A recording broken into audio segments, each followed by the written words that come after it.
As somebody currently going through the autism diagnosis process at the age of 36, I often get asked how a diagnosis at this stage of my life will benefit me. In today's video, I'm going to be answering that question and explaining the autism diagnosis process here in the UK.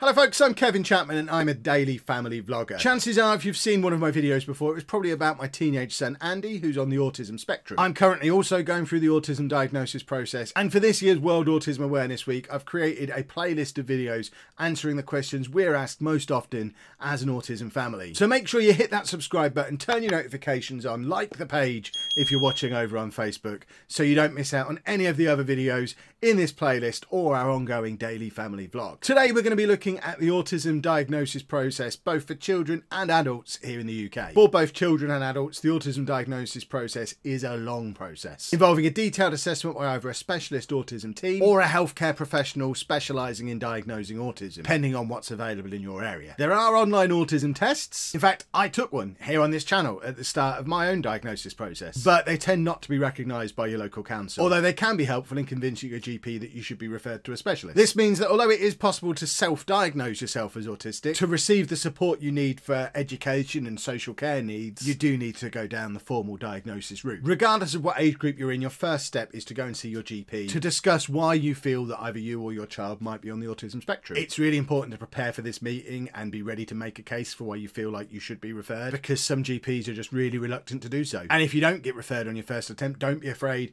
to make a second appointment and try and make an even stronger case for why you should be referred. Once referred, the first step for most children is to collect information from professionals such as the GP, school or nursery staff, speech and language and occupational therapists about their development, health and behaviour. A speech and language therapist and an occupational therapist will then carry out their assessments, in addition to them getting a detailed physical assessment to rule out any underlying physical causes of symptoms. At this stage, you may also be asked to go to a series of interviews, so a detailed family history and a history of your child's development and behaviour can be put together. Your child may have to attend a number of specific appointments where certain skills and activities can be observed and assessed, and only at the end of this process, and be aware that this is a long process, this can be up to a 2-year process, a diagnosis of autism can be made. For adults, the process is a little different, but certainly not any quicker. I'm currently on the waiting list to see a specialist after being referred by my GP, and I've been warned that the waiting list in my area is over 2 years long, which does raise the question, what's the point of me getting a diagnosis age 36 or